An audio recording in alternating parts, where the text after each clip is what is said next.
What's up, everybody? Welcome to the third Python Monthly. We are doing very, very good at doing this on a regular basis, having it on the first Thursday of every month, which, by the way, if that's not a good date, I know it's kind of sprang up on everybody today because they're like, oh, wait, that's the first. Oh, crap.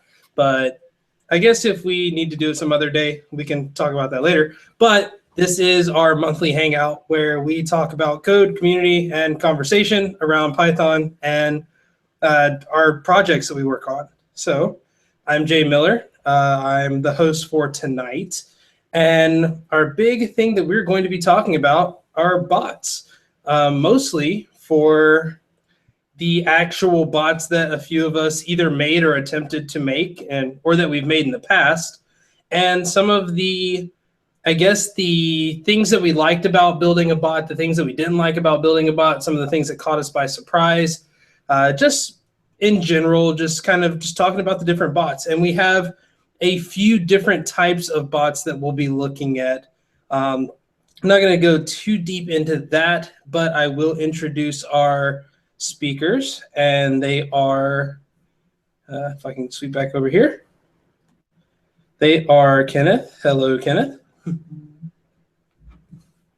And Mallory, who I think Mallory has their camera off now. Hey. Hey, no, there you go.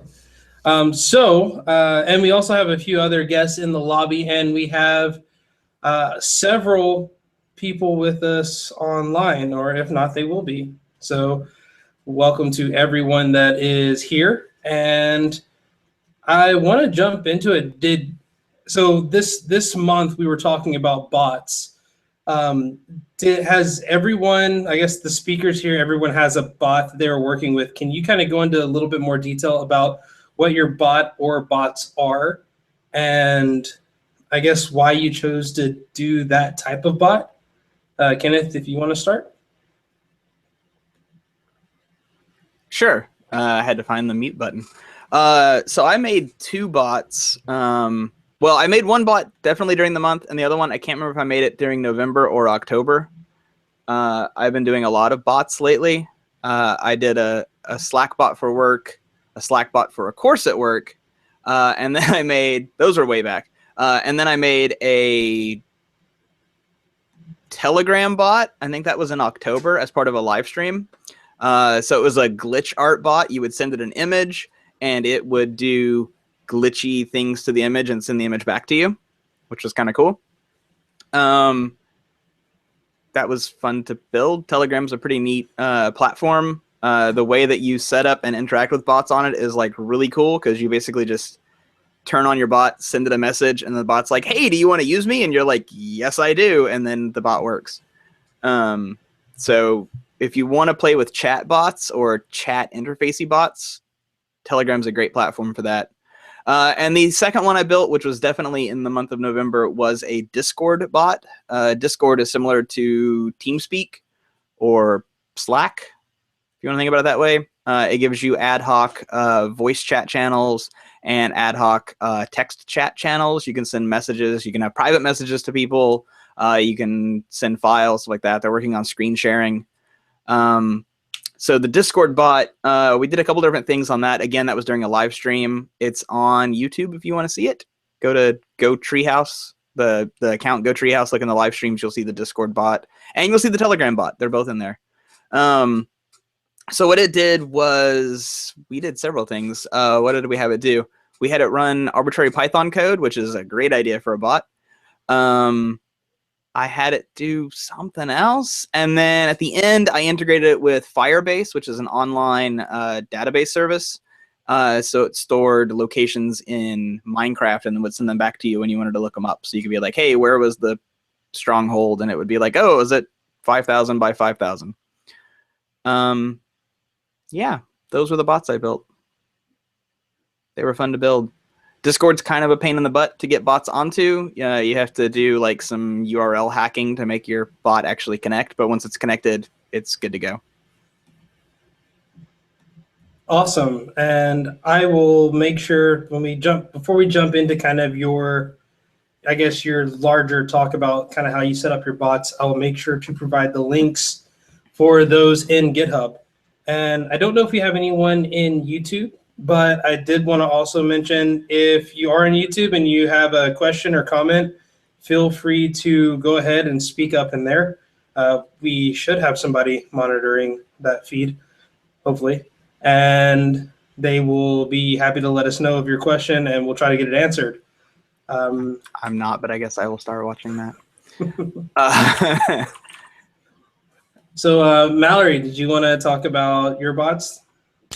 Yeah, I actually didn't make either of these in November because I'm a full-time student and a full-time tech support, so I didn't really have time this month. But I have made a couple of bots. One of them is actually the reason I learned Python was transfer late, because this was just some joke that me and a friend had. Like, what if we just took random, like, the automatic subtitles from YouTube and just overlaid it with like random images? And so I learned Python. I learned a little bit, but I learned a bunch of Python, built this bot, and now I just post them to Twitter all the time. So, and then the second one is AI game advice, which is just I took a bunch of game facts guides, put it through the bot, it builds Markov chains and gives you little snippets of advice.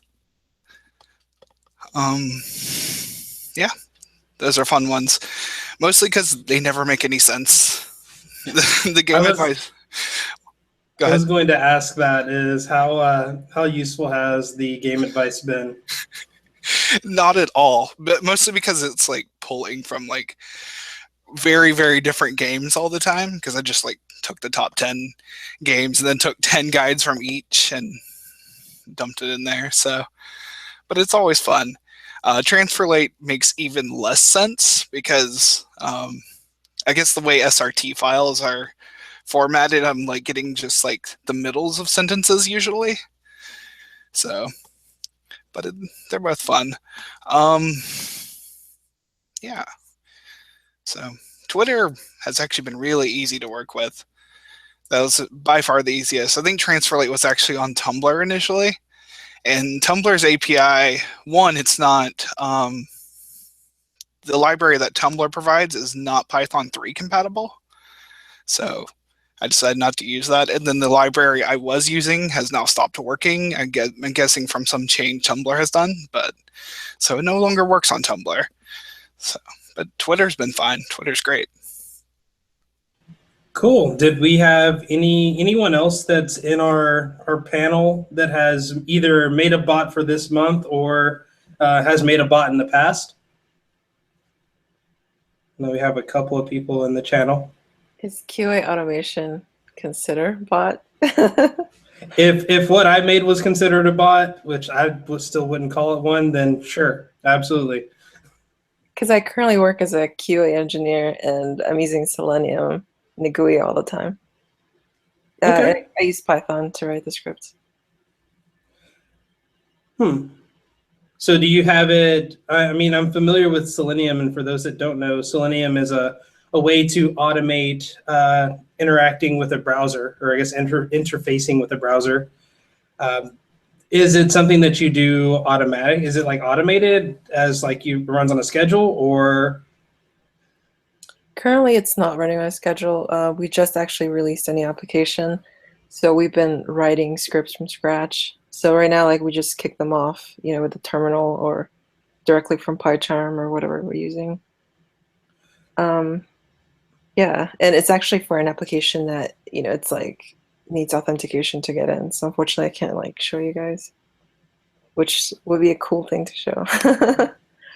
So that was something I went through the bot tutorial that Kenneth provided last month, and it talked about setting up a secrets.py file, and you just put all your authentication in the secrets.py and then ignore it in Git.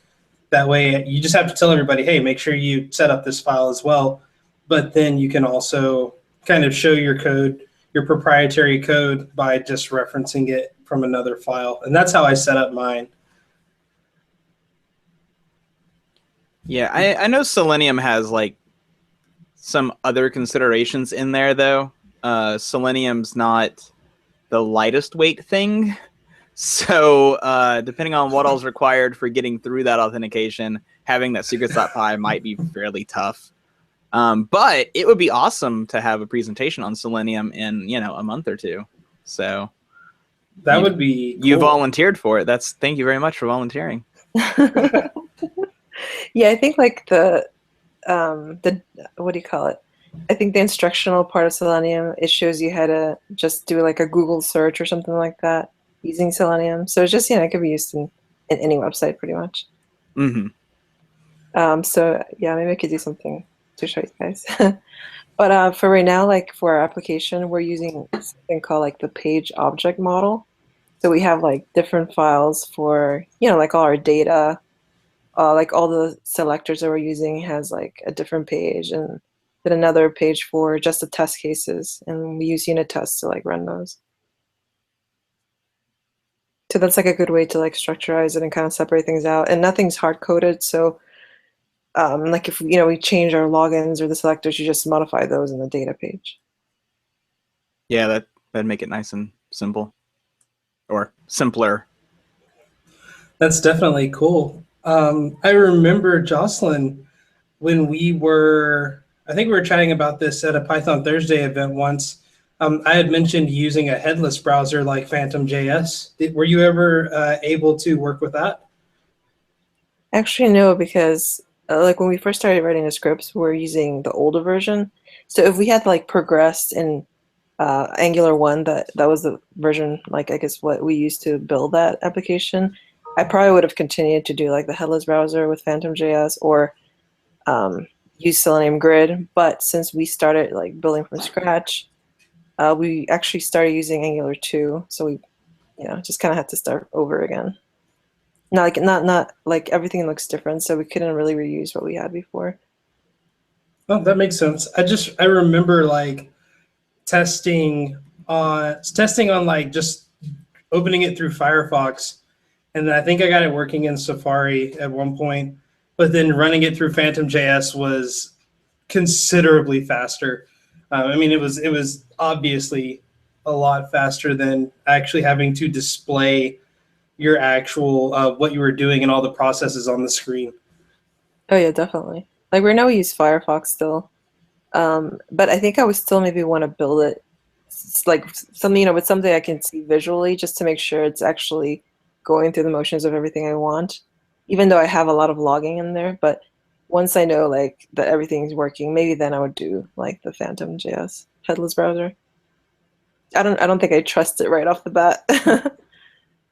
Yeah, I get that. Cool. So I guess that leaves me.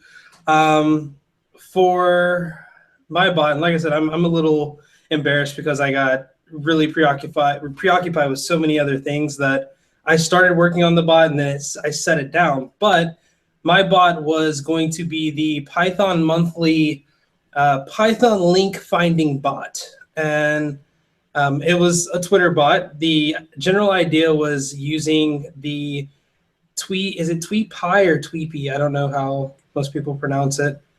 I would pronounce it Tweepy, but the TweetPy module to connect to Twitter, and through that find the top most tweet, or I think it's like the most recent, the top 10 or the 10 most recent Python links that have been retweeted at least 5 times, and like just display them back to me and let me know. And originally the idea was to set them up so that they would go into like a queue, and then as long as they remained in the queue, they would then be posted on an interval. But I never got the scheduling part done, which is easy because that's not in the code. That's actually just, hey, run this script at an interval, which that was one of the things that I was going to talk about later when we start talking into what were some of your surprises for bot making.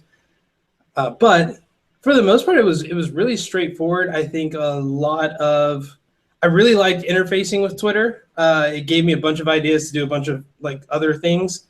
It's kind of like the first time I learned about regex, where all of a sudden I just wanted to use regex for everything. So I would definitely say that creating a bot helped me to learn a lot, but it also helped me to practically, because now I've found a new way to gather information, and I would definitely believe that bots are going to be a big help, if not already a big help, in like I guess the big data space and data science field. I mean, I think anybody that's interested in that field would be really, really fortunate to start learning how to make these little bots. And as everyone said here, all of the bots didn't seem to be too complicated. Would you at least say that? I mean, actually making the bot? Yeah, I mean, it depends on the platform that you're working on. Some are harder to build bots on than others, and some it depends on the kind of bot you're trying to build. Like, I'll use Discord for an example. Discord has two streams, right? There's a text stream for a given channel, for a given room, and then there's also a voice stream for a given voice channel. So I didn't get to play with it, but I would imagine that building a voice bot is much harder than building a text bot, because, you know, a text bot, you're just parsing text. But a voice bot, you have to deal with voice stuff like recognizing audio or whatever. So it's going to depend on your platform. Most of the major ones, Facebook, Twitter, all of those, Instagram, whatever, they've all had enough people build bots on them that there's good guides and good libraries out there. So fairly simple usually. I think my presenting went haywire all of a sudden. Oh, Mallory, would you agree? I think you're... Yeah, I mean, they were overall pretty simple. What was the hardest for me was actually with TransferLate, figuring out how to put text on an image programmatically was turned out to be extremely hard. I ended up using ImageMagick through the command line, just using Python to just make ImageMagick commands. So I couldn't figure out how to use a good library to do it, so that was really hard for me. But overall, just like I said, Twitter made it really easy just to push data to the platform. So. And I may have missed it. Did you use the TweetPy module as well, or did you go straight through like with the requests, I guess? I use TweetPy for all my bots that use Twitter. It's just a little faster. Yeah, definitely faster. I think I've tried using what is it? It's the Python module for that. It's like an iOS app, Pythonista. They have their own Twitter API as well, and it's not bad, but it is definitely not as simple as using TweetPy. Jocelyn, did you find it pretty simple and straightforward, I guess, doing your Selenium testing? So I think Selenium just standalone is not too complicated. They have some, especially with the Python API, it's just they have pretty self-explanatory type methods. But like once, like I got into building like a really big like script, instead of having like, hundreds of lines, that's when I started separating into the page object model. And that was a little more complicated, just like making all those connections. And I would say one of the, I guess, difficult parts sometimes is that it's not that straightforward depending on what application or what page you're trying to access the GUI on.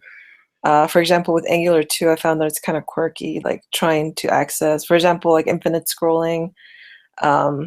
Like for some reason, it just wouldn't, like the method that Selenium actually uses JavaScript embedded into it. And that wasn't working for me. So I had to like find a different way of accessing that. Or they have a lot of embedded text. It's not just like, they don't display it inside the HTML. You have to go into like the inner HTML to get stuff. But overall, yeah, I would say, like in the beginning it's easy, but then like if you get into more complicated stuff, then yeah, it takes a little longer to figure things out. There are a lot of quirks. Awesome. So yeah, I guess that kind of segues into the next question that I kind of pre-made was what was the hardest part of getting your bot to work or building it, or I guess a kind of a pitfall that you ran into? Me. Whoever. I would say that something I learned the hard way was I guess versioning. Because with Selenium, of course you have like your version of Selenium they're using plus. Since I'm using the Firefox driver right now, also like using like a certain version of Firefox. But if I think I had it set to the Firefox to just automate itself, like updated version like automatically. And that kind of like broke my script completely at some point. So I had to like revert back and just kind of play around with it to make sure it still kept working. Because unfortunately, that's not like, they don't release the same versions at the same time. So that was like, I had to figure that out on my own the hard way. I would think that would be terrible. Actually, that was something that I learned yesterday where trying to use modules that haven't been updated to the latest version, I ran into my first issue with that when I tried to learn how to use PouchDB. But that's a whole nother conversation. Kenneth, what was one of the hardest parts for you in terms of making your bots? There we go. So again, it kind of depended on the bot. Like the Slack bots that I built, Slack's documentation is hit and miss, and a lot of their stuff is very disjointed. They have like 4 different APIs that you use all at the same time, and they all work in slightly different ways. So that's kind of a pain in the butt. Discord, like I said, getting your bot integrated is weird. You got to kind of do some URL hacking to get that to work, which that's not super fun. So really, it's just implementation details. Yeah, I mean, some of it was missing, docs were missing or whatever, but none of it was super complicated. But I mean, I've built several Twitter bots. I'm kind of used to that flow of dealing with bots and APIs and stuff. So I definitely think that we should do a meetup on, I guess, interfacing with APIs, and then I would also say with how to write an API so that you don't have as many headaches. I've ran into that issue a lot lately, where trying to access other services and utilize their API, where the documentation just isn't up to par, or it says one thing, but because they have ported their code over from one language to another, you're looking at like API calls from JavaScript that there is a Python version, but they haven't fully like fleshed it out or provided documentation on it. So I would definitely think that we could benefit, as well as a lot of people could benefit from, a good course or a good primer on API building and API utilization. Mallory, what was probably one of the harder aspects of building a bot for you? Yeah, like I mentioned, figuring out how to deal with images from a script was really hard. Also, figuring out how to navigate a web page just by by using something to scrape it. Like I used Beautiful Soup to build I use that to build the corpus for GameFAQs. The corpus is the body of text that builds the Markov chains from. And it was just like, so much was confusing. I was like, I feel like at one point HTML was simple, but now it's just like nested divs all the way down, and just got to figure out which ones to look at. So that was kind of hard to deal with. All right, and that's going to take me to my last question about the bots. Since for this upcoming month, we are not doing a new project, mostly because of the holidays, but also I really would like for us to look into making more bots and doing more things with bots. I guess for those that are on the panel, what would be the next bot that you would love to see either made or that you would make yourself? And I'll just start at the front of my list, which is Jocelyn.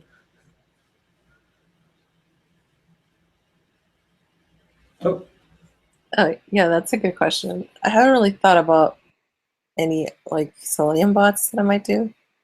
But maybe just like so I can demo something for you guys, I'll think of something. Like I'll just demo how Selenium works on maybe like the code newbie side or something like that. sweet. Kenneth? I don't necessarily have an individual API I've been wanting to play with. I would like to try and play around with the voice part of Discord. I think that could be neat. Other than that, yeah, I don't know. I'm not curious in this area right now. So I don't know. I'm playing with game creation stuff lately, so that's what I've got my head in. So sorry. That's fine. Cool. No, I think to me, that sounds more fun than making bots. Mallory? Bots to play games. Bots to play games. Actually, that's exactly what I was going to talk about. I just got Pokemon Moon version, so I'm constantly like Googling different Pokemon to figure out like their type advantages and disadvantages. So I'm actually writing a command line script that I was thinking about just like porting the logic over to a bot so that, people on Slack could play with it or whatnot. Just wondering, is there like a Python module for like Cerebi, or do they have their own API? I found an API. I can link it here in a bit. But that'll be fun to play with. I might help you with that bot. Yeah, I think there's just a RESTful API I found. I don't know if it's updated for Generation 7, but yeah. Cool. Yeah. I think that I don't know. I want to finish making bots for Python Monthly. Not that the Python Monthly Twitter account will be a spam bot by any means. I think more than anything, I want to utilize bots to, as I said before, retrieve data. I think there's so much good information out there, and it's hard to see everything. Even with like RSS aggregators and everything else, it's really hard to get good quality data. And I think Facebook's like news algorithms can definitely use some help with that. But I would really like to start developing and learning about more bots that do research and find good validated information for you to kind of help with the hunting. So cool. This is actually a short session because, as I said, there isn't a new project that we're working on, but I want to take a quick moment before we wrap up to tell everybody that here are the places that you can find some of these bots that we talked about tonight. That here are Kenneth's Telegram and Discord bots, and all of this information is in the PowerPoint, or I guess the presentation slide deck that is in the description on YouTube, and I can also make it available elsewhere if you need it. And here is my bot there, and Mallory's bots there for the game advice and transfer late, which I really want to see some of those, especially the game advice bot. That sounds like so much fun. Like just to ask for random information and then try to apply it to the wrong games. But that's going to be it for this month. Our next meetup is January 5th, which is the first Thursday after New Year's. And then we will show off more bots if we have them. We hopefully will have a guest. I don't know how that's coming along, but we're going to have also a new project and new goals. It's not coming along because I didn't talk to Russ about it, so it's all my fault. It's okay. We have a whole other month to do that. Regardless, next month we'll talk about Beware. I will demo the stuff, if not have Russ demo it. So I think you might have met Russ at PyCon, Mallory. really big Australian dude with red hair who was in front of a big cartoon bee? I met him briefly, and I didn't actually meet Okay. him at the booth. I met him in the hall somewhere. That works. But yeah, so Russ, he has a project called Beware, which y'all should all go check out. It's pretty awesome. It's a suite of tools that you write your application in Python, and through the different Beware tools, it will generate Android, iOS, Mac, and Windows and Linux desktop apps for you. Oh, wow. Oh, and JavaScript single-page apps. So yeah, it's not quite like it's not real-world ready just yet, but it's awesome, and you should check it out. And if you contribute to it, the next time you see him in person, you can get a challenge coin from him, which those are pretty cool. So go check out Beware, and somebody will talk about it next month. And Russ, if you're watching this at any point in time, just reach out to us. And you can actually do that by doing this. You can join our Slack team by following the link, or you can also join it through our website, pythonmonthly.com, and just click on the request to join team or join our Slack team. I forgot what the link says. And also, you can always request an invite to our GitHub org, where we are usually sharing all of our projects for Python Monthly, and just join the GitHub team for whatever project we're working on. And of course, all of the things that we do are open source. They're licensed open source. So if you see something that you like and that you want to kind of play around with or create your own version of, feel more than happy to. But of course, please just share accordingly. Don't be rude. And that is going to be it. So I'm Jay Miller, and thanks to Kenneth and Jocelyn for the surprise contributions. I didn't know you were going to be here. That's awesome. It's good to see you again. Awesome. Thank you. Nice seeing you guys again. And of course, and Mallory, thank you as well. I know that you were a little concerned, but I'm glad that you were able to make it. And for everybody else that is watching and listening, and Kenneth, I guess he's here too. Wow. Thank you, Kenneth. That's great. Maybe we can start a hobby of just throwing shade at each other at the end. It'll be fun. Yeah. So we did have people watching on YouTube. So Travis, Steve,